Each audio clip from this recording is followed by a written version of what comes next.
بسم اللہ الرحمن الرحیم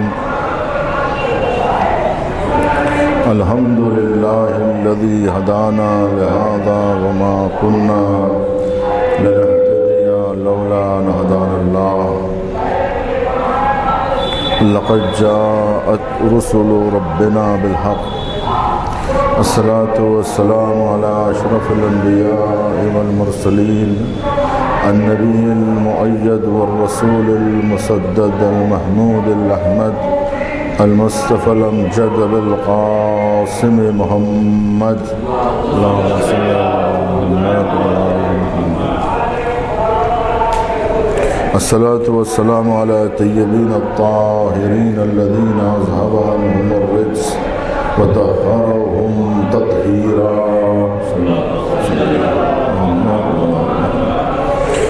اما بعد فقد قال الله سبحانه وتعالى بسم الله الرحمن الرحيم ولقد ارسلنا رسلنا بالبينات وانزل معهم الكتاب والميزان ليقوم الناس بالقسط. صلوات اللہ.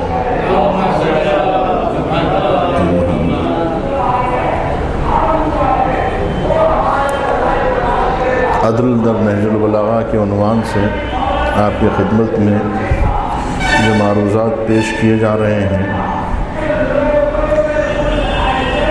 کہ عدالت کا مفہوم اور سب سے بڑھ کر عملی عدالت کا جو نمونہ امیر المومنین کی زندگی میں ملتا ہے وہ ان کے کلمات سے زیادہ خود ان کی سیرت میں جلوگر ہوتا ہے. ایسی شخصیت تاریخ اسلام میں نہیں ملتی کہ نبی کریم کے بعد اگر امیر المومنین نہ ہوتے تو کوئی عدالت کا وہ مفہوم جو اسلام نے پیش کیا ہے وہ عملی شکل میں کسی کو دیکھنے میں نہ ملتا. تعلیمات، کلمات، ارشادات، خطبات اور گفتگو اپنے مقام پر ہے. خود عملی کردار جو امیر المومنین نے صفحہ تاریخ پر پیش کیا ہے، اپنی زندگی میں پیش کیا ہے، کیونکہ آپ کا ہدف اور مقصد صرف عدالت اسلامی کا اجرا کرنا تھا، جس کے لیے آپ نے حکومت کو ایک ذریعہ بتایا، ہدف نہیں بتایا کہ حکومت ہدف نہیں ہے، حکومت کا حصول مقصد نہیں ہے، بلکہ حکومت ضروری ہے عدالت کے اجرا کے لیے. اگر حکومت کے ذریعے سے، اگر مقام اور منصب کے ذریعے سے اجرائے عدالت نہ ہو سکے تو پھر اس مقام کا کوئی فائدہ نہیں ہے، اس منصب کا کوئی فائدہ نہیں ہے اور اس حکومت کا کوئی فائدہ نہیں ہے جہاں اجرائے عدالت نہ ہو سکے. اسی لیے ائمہ علیہ السلام نے حکومت لینے سے ہمیشہ انکار کیا ہے. ایسی حکومت کہ جس حکومت میں وہ عدالت کا اجرا نہ کرا سکتے ہیں، ایسی حکومت. جیسے امام رضا انکار کرتے رہے کہ مجھے حکومت نہیں چاہیے، مجھے ولی عہدی نہیں چاہیے، مجھے منصب نہیں چاہیے. کیوں نہیں چاہیے جبکہ آپ کا حق ہے؟ کیوں نہیں چاہیے؟ تو امام نے فرمایا اس لیے نہیں چاہیے کہ میں عدالت کا نفاذ نہیں کر سکتا ہوں. جب ہمارے ہاتھ میں عدالت کا نفاذ نہ ہو تو ہمیں حکومت کی ضرورت نہیں ہے. لہٰذا میں منہ بولی ولایت کو نہیں قبول کرنا چاہتا ہوں. تو یہ زبردستی جو ولی عہدی سونپی گئی تھی، امام نے یہ کہا کہ میں نہ کسی کو معزول کروں گا اور نہ کسی کو مقرر کروں گا، یعنی میں کوئی کام حکومت کی دستگاہ میں انجام نہیں دوں گا. لہٰذا عملی شکل میں ولی عہد نہیں ہوں. حقیقت میں ولی عہد نہیں ہوں. میں حقیقت میں کوئی منصب کو نہیں مانتا ہوں. لہٰذا امام نے انکار کیا. یہی مسئلہ پیش آیا تھا تیسرے دور خلافت میں. جس کا ذکر میں آپ کے سامنے کر چکا کہ جب عبد الرحمن ابن عوف نے یہ پیشکش کی کہ آپ کو خلیفہ بننا ہے لیکن یہ شرائط ہے، امام نے کہا اس شرائط کے اوپر میں حکومت کو قبول نہیں کروں گا، کیونکہ میرا مقصد سنت نبی کا اجرا ہے، سیرت رسول کا اجرا ہے، اور مخلوط حکومت کا اجرا نہیں ہے۔ ایسی حکومت جہاں حق و باطل دونوں مدغم ہو جائیں اور مخلوط ہو جائیں، ایسی حکومت مجھے نہیں چلانی ہے۔ یہ کہہ کے امیر المومنین نے تیسرے دور خلافت کو ٹھکرا دیا۔ چوتھے دور خلافت کو جب قبول کیا چوتھے مرحلے میں، تب کوئی شرط آپ کے سامنے نہیں پیش کی گئی تھی۔ اس وقت امیر المومنین نے ان لوگوں سے پھر یہ کہا کہ مجھے حکومت نہیں چاہیے۔ تب انہوں نے اصرار کیا، ہے نا، اصرار اس قدر کیا کہ خود امیر المومنین کا بیان ہے کہ میرے اطراف میں بیعت کرنے والوں کا اس قدر ہجوم تھا کہ میرے شانے چھلے جا رہے تھے۔ اس طرح کا ہجوم جو ہے کہ مجھے گھیر لیا تھا کہ پوری مسجد بھر گئی تھی اور اجتماع مسلمین سے تل دھرنے کی جگہ نہیں تھی۔ اتنی تعداد میں لوگ امڑ پڑے تھے بکرے کے مندے کی طرح، اور چاروں طرف سے مجھے گھیر لیا تھا، یہاں تک کہ میرے شانے چھلے جا رہے تھے، میرے گھٹنے کچلے جا رہے تھے۔ حتی وطئ الحسنان، یہاں تک کہ میرے حسنان کچلے جا رہے تھے۔ تو اس سے بعض لوگوں نے یہ مطلب نکالا کہ حسنان سے مراد امام حسن اور امام حسین لیا ہے بعض لوگوں نے، کہ امام حسن اور امام حسین کچلے جا رہے تھے، اتنا مجمع تھا۔ یہ اس لیے بعض لوگ سمجھتے ہیں کہ امام حسن اور امام حسین کو کم سن سمجھتے ہیں لوگ، کیونکہ امام حسن اور امام حسین کی کم سنی جو ہے کیونکہ حضور کے زمانے میں رہی ہے، اور وہ حضور کے زمانے کا تصور خطبہ کے ذہن میں، ذاکرین کے ذہن میں اس قدر بیٹھا ہوا ہے کہ وہ نکالنا بھی چاہے تو نہیں نکلتا ہے۔ چنانچہ آپ نے ابھی مجالس میں سنا ہوگا، جتنے خطبہ اس وقت مجالس پڑھ رہے ہیں ان سب کی گفتگو میں آپ نے سنا ہوگا کہ امیر المومنین شہید ہو گئے اور چھوٹے چھوٹے بچے حسن و حسین سر و سینہ پیٹ رہے تھے، جبکہ 34-35 سال کا سن ہے، تو اس میں آپ چھوٹے چھوٹے 40 ہجری کی بات ہو رہی ہے۔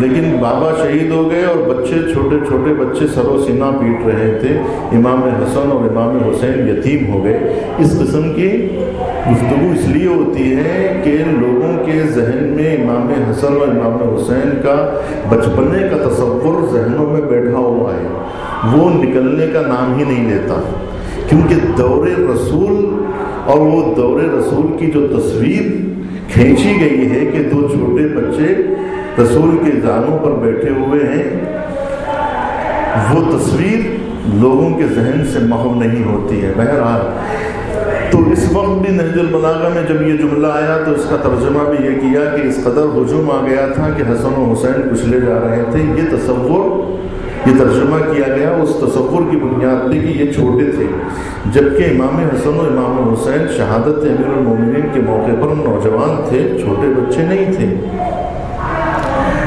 اس لیے یہ کہنا بھی کہ وہ کچلے جا رہے تھے۔ تو دوسرا لفظ یہ ہے عربی میں کہ گھٹنے کو بھی حسنان کہتے، دو گھٹنے، انگوٹھوں کو، کہ اتنا ہجوم تھا بیعت کرنے والوں کا کہ میرے پیر کے انگوٹھے کچلے جا رہے تھے، اتنے یعنی سینے تک لوگ میرے قریب آ گئے تھے۔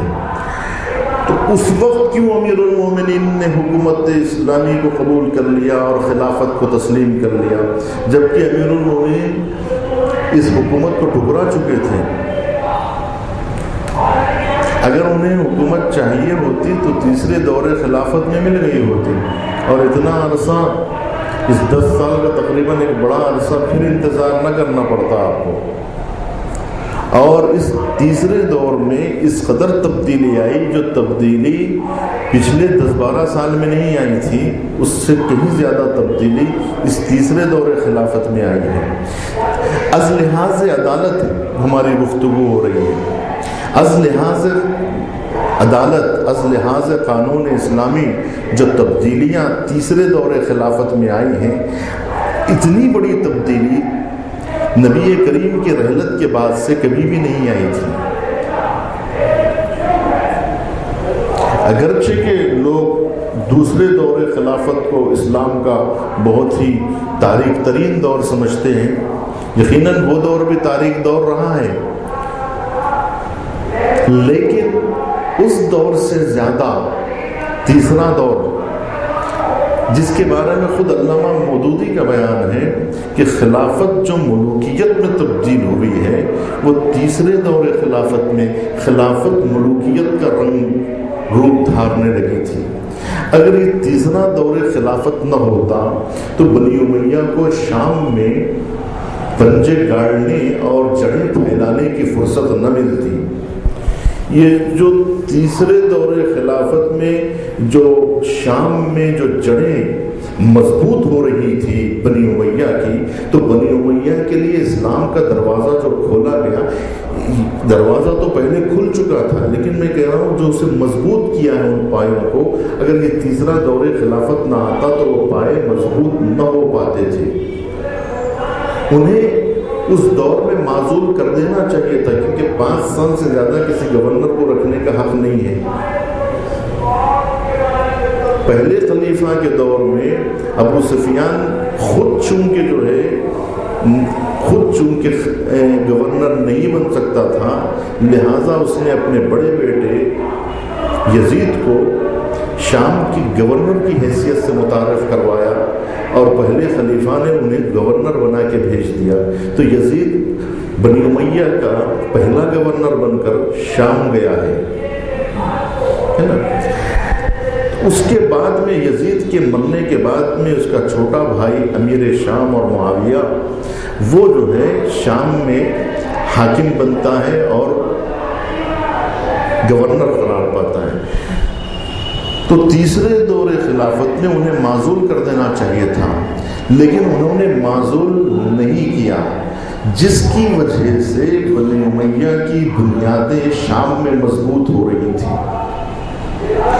اگر امیر المومنین تیسرے دور خلافت کو قبول کر لیتے تو یہ مسئلہ پیش نہیں آتا تھا، اور جو اتنی بڑی تبدیلی جو آئی ہے تاریخ اسلام میں، اتنی بڑی تبدیلی نہ آتی تھی۔ حالات کو سدھار لیا جا سکتا تھا، لیکن صرف ایک اس شرط کی بنیاد پر امیر المومنین نے حکومت کو ٹھکرا دیا کہ اگر تم لوگ مجھ سے عدالت اور انصاف کروانا نہیں چاہتے ہو، بلکہ اس بنیاد پہ تم مجھے حکومت دینا چاہتے ہو کہ میں تمہارے ساتھ دوں ہر کرپشن میں، ہر تمہاری بددیانتی میں، ہر ناانصافی میں، ہر بے عدالتی میں تم میرا ہاتھ مانگنا چاہتے ہو، اس بنیاد پر، اس شرط پر میں بکنے والا نہیں ہوں۔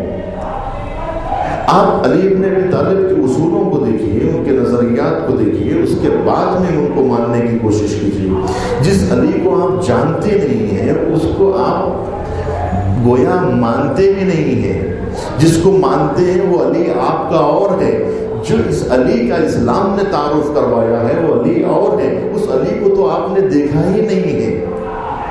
دیکھیے، ایک وہ علی عوام کے درمیان میں ہے جو شورا کا بنایا ہوا ہے، خطبہ کا بنایا ہوا ہے نا، ذاکرین کا بنایا ہوا ہے۔ یہ وہ تصویر ہے جس کو سب لوگوں نے قبول کر لیا ہے۔ ایک وہ امیر المومنین کی تصویر ہے جسے قرآن نے پیش کیا ہے، جسے رسول اکرم نے پیش کیا ہے، جسے اسلام نے پیش کیا ہے، جو نمائندہ الہی ہے، جو محافظ قرآن ہے، جو محافظ ناموس رسالت ہے، وہ امیر المومنین۔ اس امیر المومنین کا ہرگز تعارف نہیں ہوا ہے، اور دنیا نے امیر المومنین کو پہچانا ہی نہیں ہے۔ یقین مانیے آج بھی علی ابن ابی طالب ہمارے درمیان میں ناشناختہ ہے۔ جس علی کو ہم جانتے ہیں وہ علی اور ہے، اور جس علی کو اسلام نے پیش کیا ہے وہ علی اور ہے، یہ آپ کو ماننا پڑے گا۔ اسلام جس علی کی بات کر رہا ہے وہ اور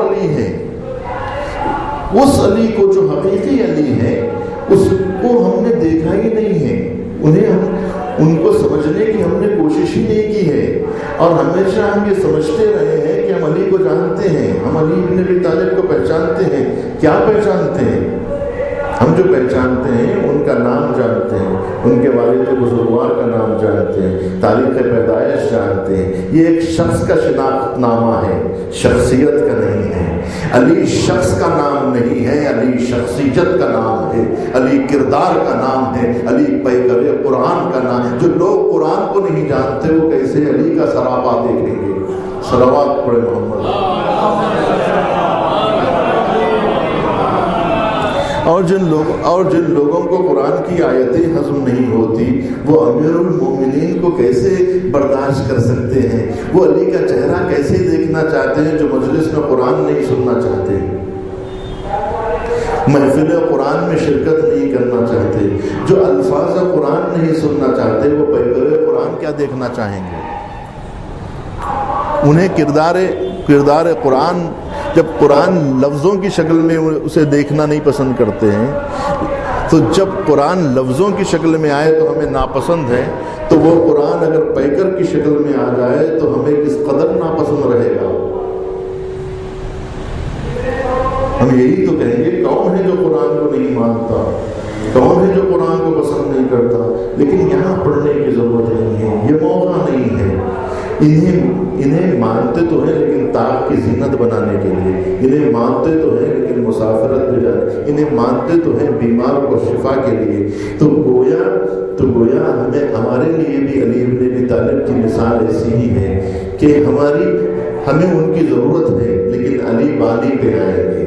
زندگی میں علی کی ضرورت نہیں ہے، مرنے کے بعد علی کی ضرورت ہے۔ وہ علی جو مردوں کے کام آئے، زندوں کے کام نہ آئے، اس علی کو اسلام نہیں پیش کر رہا ہے، اسلام اس علی کو پیش کر رہا ہے جو مردوں سے زیادہ زندوں کے کام آئے، اس لیے کہ علی خود زندہ حقیقت کا نام ہے۔ صلوات پڑھے محمد۔ اسلام زندہ، علی زندہ حقیقت کا نام ہے۔ جب علی زندہ حقیقت کا نام ہے تو ان کا انتظار ہم نہ کریں کہ ہمیں علی بن ابی طالب کا چہرہ دیکھنا ہے، مرنے کے بعد علی بالی پہ آئیں گے، یقیناً علی بالی پہ آئیں گے، لیکن اس وقت آپ نہ پہچان سکیں گے۔ اس وقت مجبوری یہ ہو جائے گی کہ وہ آئیں گے لیکن آپ نہ پہچان سکیں گے۔ کیوں؟ اور اگر آپ پہچان بھی لیں تو اس وقت آپ کو کوئی فائدہ پہنچنے والا نہیں ہے، اس وقت آپ کی کوئی کام آنے والے نہیں ہیں۔ اس انتظار میں بیٹھے ہوئے ہیں کہ مرنے کے بعد ان کے چہرے کا دیدار ہوگا، اس وقت آپ کو کوئی فائدہ، جو کچھ بھی فائدہ ہونا ہے وہ دنیا میں ہونا ہے، مرنے کے بعد آپ امیر المومنین سے کوئی فائدہ نہیں حاصل کر سکتے ہیں، بلکہ انہیں دیکھ کر آپ راہ فرار اختیار کریں گے، انہیں دیکھ کے آپ اور گھبرا جائیں گے اور جو ہے آپ پر وحشت طاری ہو جائے گی، کیونکہ علی کو ہمارے ساتھ دیکھتا ہے، علی کو ہمارے آس دیکھتا ہے تو راہ فرار اختیار کرتا ہے، اور جب علی کو مالک اشتر دیکھتے ہیں تو باغ باغ ہو جاتے۔ چہرہ علی کا نہیں بدلتا، شخصیتیں بدلتی ہیں۔ اگر مالک اشتر بن کے مریں گے تو علی کو دیکھ کر خوش ہوں گے، ہمارے آس بن کے مریں گے تو علی کو دیکھ کر راہ فرار اختیار کریں گے۔ صلوات پڑھے محمد۔ تو مسئلہ یہ ہے کہ شخصیت امیر المومنین نہیں بدلتی۔ مثال کے طور پہ آپ نے سنا ہوگا کہ جو شخص مرتا ہے اس کی قبر میں منکر و نکیر آتے ہیں، اور اچھے لوگ جب مرتے ہیں، نیک لوگ جب انتقال کرتے ہیں تو ان کی قبر میں مبشر و بشیر آتے ہیں، اور جب برا آدمی کوئی دنیا سے گزرتا ہے تو اس کی قبر میں منکر و نکیر آتے ہیں۔ کیوں؟ اس لیے کہ مبشر و بشیر وہ ہیں جو جنت کی بشارت دیتے ہیں، منکر و نکیر وہ ہیں جو جہنم کا وعید سناتے ہیں۔ تو جو جنت کا وعدہ دے وہ مبشر و بشیر، اور جو جہنم کی وعید سنائے وہ منکر و نکیر ہیں۔ تو فرشتے اچھے اور برے نہیں ہوتے کہ لوگ سمجھتے ہیں کہ بروں کی قبر میں برے فرشتے آتے ہیں، اچھے کی قبر میں اچھے فرشتے۔ فرشتے اچھے برے نہیں ہوتے، انسان مرنے والے اچھے اور برے ہوتے ہیں۔ کہ جب لوگ اچھے ہوتے ہیں تو ان کو وہ مبشر و بشیر نظر آتے ہیں، کیونکہ آنے والے انہیں جنت کی بشارت دیتے ہیں، تو وہی فرشتے انہیں مبشر و بشیر نظر آتے ہیں۔ اور جب برے لوگوں کی قبر میں یہی دو فرشتے آتے ہیں تو ان کے لیے منکر و نکیر بن جاتے ہیں۔ وہ نہ مبشر و بشیر ہے نہ منکر و نکیر ہے، وہ تو اللہ کے فرستادے بندے ہیں، ان کے لیے مبشر و بشیر بن جاتے ہیں، ان کے لیے منکر و نکیر بن جاتے ہیں۔ اس لیے کہ جب ان کی قبر میں آ کے جہنم کی خبر دیتے ہیں تو منکر بن جاتے ہیں، منکر و نکیر کہلاتے ہیں، اور جب جنت کی بشارت دیتے ہیں تو یہی لوگ مبشر و بشیر بن جاتے ہیں۔ تو معلوم یہ ہوا فرشتے نہیں بدلتے، مرنے والے بدلتے ہیں۔ اسی طرح سے امیر المومنین تو وہی ہوں گے کہ یا حارو حمدانی من یمت یرانی، اے حارث حمدانی جو مرے گا مجھے دیکھے گا، یقیناً جو مرے گا مجھے دیکھے گا۔ لیکن دیکھ کر کیا ضروری ہے کہ دیکھنے والے زیارت بھی کریں، دیکھنے والے انہیں پسند بھی کریں۔ ہو سکتا ہے دیکھنے والے انہیں دیکھ کے ناراض ہو جائیں۔ کیوں؟ اس لیے کہ جو مرے گا مجھے دیکھے گا، تو مرنے والا اچھا بھی ہو سکتا ہے، برا بھی ہو سکتا ہے۔ یہ کہا کہ جو نیک لوگ مرتے ہیں میں انہی کی بالی پہ آتا ہوں۔ روایت کے جملے یہ نہیں کہہ رہے ہیں، روایت کے جملے یہ کہہ رہے ہیں میں یمت ینانی، جو مرتا ہے مجھے دیکھتا ہے، جو مرتا ہے۔ اب مرنے والوں میں مومن بھی ہو سکتا ہے، منافق بھی ہو سکتا ہے، مرنے والوں میں مسلمان بھی ہو سکتا ہے، مرنے والوں میں مشرک بھی ہو سکتا ہے۔ جو مرے گا مجھے دیکھے گا۔ تو کچھ لوگ دیکھ کے خوش ہو جاتے ہیں، کچھ لوگ دیکھ کے ناراض ہو جاتے ہیں۔ تو ہمیں خود اپنے آپ میں تبدیلی لانے کی ضرورت ہے، اور جیتے جی ماننے کی ضرورت ہے۔ مرنے کا انتظار نہیں دیکھنا ہے، اس لیے کہ مرنے کے بعد حساب ہے، عمل نہیں ہے۔ دنیا میں عمل ہے، حساب نہیں ہے، یا دار عمل ہے۔ یہاں آپ کو علی ابن ابی طالب کی ضرورت ہے، آپ کو علی کی ضرورت قبر کے اندر نہیں ہے، علی کی ضرورت آپ کو قبر کے باہر ہے۔ یہ کہنا کہ قبر کے باہر سب کچھ کر لو، قبر کے اندر علی علی، تو قبر کے اندر علی رہیں گے تو آپ کو فائدہ نہیں پہنچنے والا ہے، مومن کو فائدہ پہنچنے والا ہے جو قبر کے باہر علی کی پیروی کر رہا تھا، قبر کے اندر بھی چین سے سوئے گا۔ جو دنیا میں علی سے نفرت کرتا تھا وہ مرنے کے بعد بھی علی ابن ابی طالب سے پناہ مانگے گا، اس لیے کہ جو اللہ کا دشمن بن کے مرے گا وہ اللہ کو علی سے پناہ مانگے گا، اور جو اللہ کا دوست بن کے مرے گا وہ علی اس کے لیے بشارت دینے والے بنے گے۔ تو عزیزان گرامی، امیر المومنین کی وہ شخصیت ہے کہ جو زندہ رہنے والوں کے لیے رہنما ہے، باحیات لوگوں کے لیے رہنما ہے۔ امیر المومنین نے اپنا طرز عمل پیش کیا، اپنا چہرہ بتایا ہے کہ میں کیسا ہوں۔ تو چنانچہ چوتھے دور خلافت میں امیر المومنین نے انکار کیا تیسرے دور خلافت کی طرح، صرف اسی شرائط کی بنیاد پر۔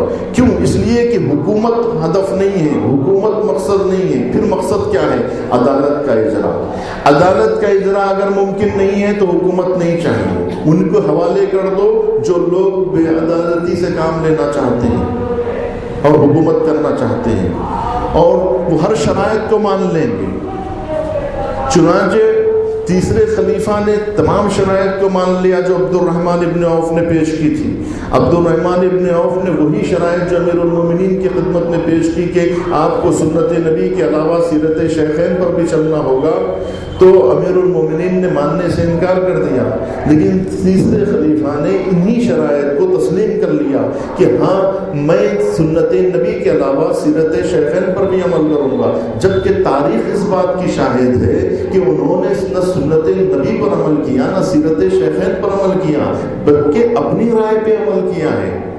جس کے لیے علامہ مودودی نے پوری طرح سے اس مرحلے کو واضح کیا کہ خلافت و ملوکیت میں کس طرح خلافت ملوکیت کا روپ دھارتی ہے. تو خلافت ملوکیت کا روپ اسی طرح دھاری ہے جب نہ سیرت شیخین کو نظر میں رکھا گیا، نہ سنت نبی کو نظر میں رکھا گیا. کب نبی کریم کے دور میں ان افراد کو وہ حق ملتا تھا جو خلیفہ ثالث نے ان لوگوں کو دیا تھا.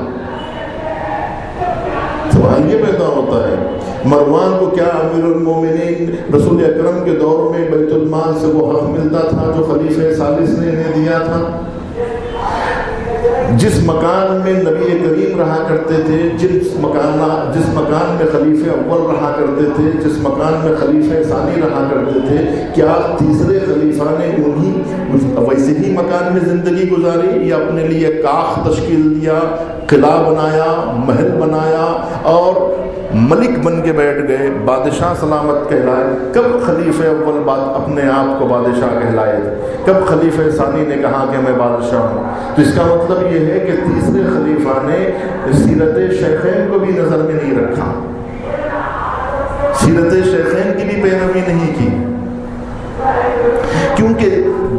کیونکہ شیخین کے زمانے میں بیت المال میں وہ دولت نہیں آئی تھی جو تیسرے دور خلافت میں آئی.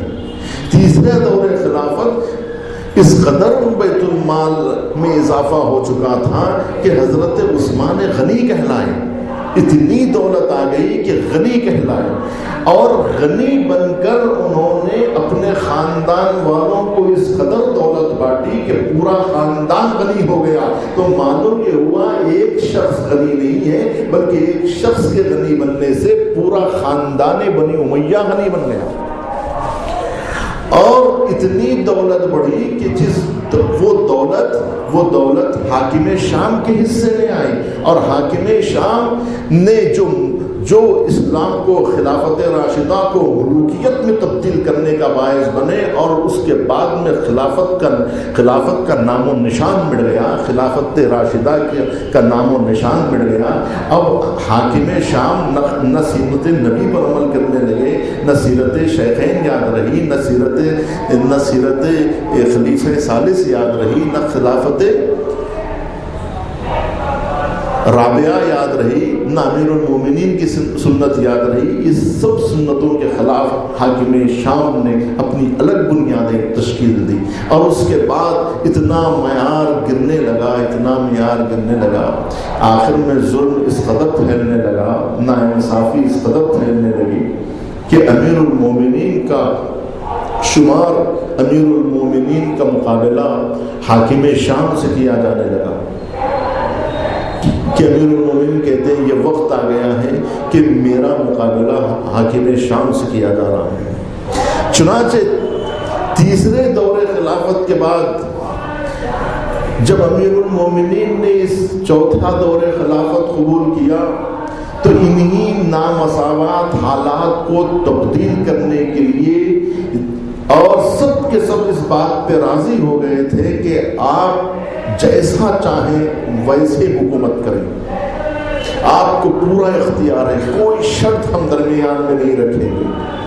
تب امیر المومنین نے کہا لولا الحضور الحاضر بقیام الحجہ بوجود الناصر، کہ لوگوں کی آمد سے اگر مجھ پر حجت تمام نہ ہو گئی ہوتی تو میں خلافت کی باغ ڈور کو علی کے کاندھے پہ ڈال دیتا اور خلافت کو قبول ہی نہیں کرتا. وَلَوْلَا الْحُضُورُ الْحَاضِرُ لَقِيَامِ الْحُجَّةِ بِوُجُودِ النَّاصِرِ وَأَنْ لَا يُقَارُ عَلَى الْعُلَمَاءِ عَلَى قِطَّةِ ظَالِمٍ وَلَا صَعَبِ مَظْلُومٍ لَأَلْقَيْتُ حَبْلَهَا عَلَى غَارِبِهَا وَلَسَخَيْتُ عَاقِرَهَا بِكَاسِ أَوَّلِهَا. کہ اگر اللہ نے علماء سے یہ قرار نہ لے لیا ہوتا کہ ظالم کی شکم پوری اور مظلوم کی گرسنگی پر خاموش نہ بیٹھے رہو، تو خدا کی قسم میں خلافت کی بار ڈور کو اسی کے کاندھے پہ دے مارتا اور اس کے آخر کو اس کے اول کے کاسے سے سیراب کرتا کہ پھر حکومت میرے پاس آتی ہی نہ. اور میں اس حکومت کو قبول ہی نہ کرتا، لیکن قبول کرنے کا صرف ایک ہدف ہے، وہ ہدف یہ ہے کہ اللہ نے علماء سے اقرار لیا ہے کہ وہ ظالم کی شکم پوری اور مظلوم کی گرسنگی پر خاموش نہ بیٹھے رہیں، بلکہ مظلوم کی گرسنگی پر توجہ دیں اور ظالم کی شکم پوری کو روک تھام کرنے کی کوشش کریں۔ اگر وہ یہ کام نہیں کریں گے تو وہ اپنی ذمہ داری سے عہدہ برا نہیں ہو سکیں گے۔ اس مجبوری کی بنیاد پر میں حکومت کو قبول کرتا ہوں، صرف انہی شرائط پر عمل کرنے کے لیے تاکہ مظلوم کو ان کا حق دیا جا سکے اور ظالم سے حق چھینا جا سکے۔ اس کی خاطر میں حکومت اسلامیہ کو قبول کر رہا ہوں، کیونکہ مجھ سے عدالت کے لیے کہا گیا ہے، کیونکہ مجھ سے مساوات کرنے کے لیے کہا گیا ہے، لہٰذا میں مساوات کے لیے اٹھ کھڑا ہوا ہوں اور عدالت کے لیے اٹھ کھڑا ہوا ہوں۔ وہ عدالت اور وہ مساوات کہ جس کے لیے نبی کریم نے قیام فرمایا تھا، اور نبی کریم کے آنے کے بعد جاہلیت کے وہ تمام رسومات جو نبی کریم نے مٹا دیے تھے، وہ تمام نقوش جاہلیت جسے نبی کریم نے ختم کر دیا تھا، یعنی نسلی برتری، یعنی خون کی برتری اور امیروں غریبوں کا فرق، عجب اور عرب کا فرق، نسلی برتری جسے نبی نے ہمیشہ کے لیے مٹا دیا تھا، قومیت، ملیت، یہ تمام تصورات کو جو نبی نے مٹا دیا تھا، آہستہ آہستہ وہی تصورات پھر سے پیدا ہونے لگے تھے، وہی گورے کالے کا فرق، وہی عرب اور عجم کا فرق، وہی امیر اور غریب کا فرق، اور وہی قوموں کا فرق، وہی خاندانوں کا فرق، وہی ملتوں کا فرق، وہی نسلی برتری جو عرب کی گٹھی میں بیٹھی ہوئی تھی اور ان کے ذہنوں میں قومیت اور عربیت سرایت کی ہوئی تھی کہ ہم عرب ہیں، عجم پر فوقیت رکھتے ہیں، ہم فلاں خاندان کے ہیں، ہم فلاں قبیلے کے ہیں، ہم نجیب خاندان کے ہیں، ہمارا خون پاکیزہ ہے۔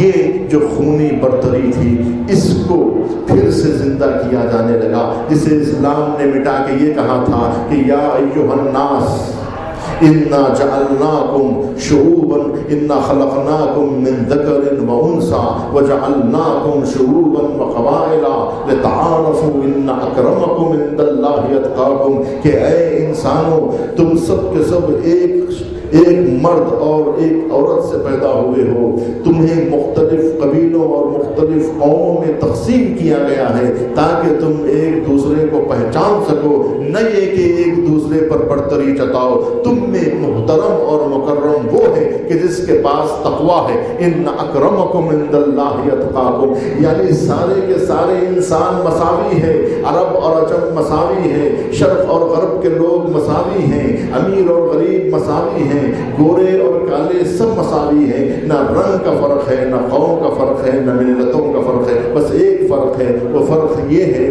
کہ ان اکرمکم عند اللہ اتقاکم، کہ جس کے پاس تقویٰ ہے وہ مکرم ہے، جس کے پاس ایمان ہے وہ مکرم ہے، جس کے پاس اخلاق ہے وہ مکرم ہے۔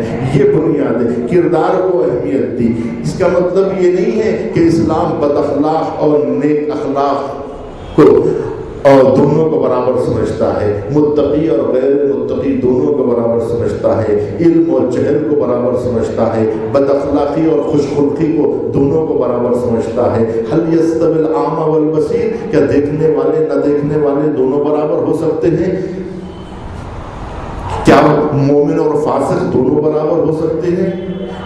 کیا مسلمان اور مشرک دونوں برابر ہو سکتے ہیں؟ کیا متقی اور غیر متقی دونوں برابر ہو سکتے ہیں؟ اسلام نے کہا نہیں، ایمان والے شرف رکھتے ہیں، اخلاق والے شرف رکھتے ہیں، تقوی والے شرف رکھتے ہیں، کردار والے شرف رکھتے ہیں، خلق حسن رکھنے والے شرف رکھتے ہیں۔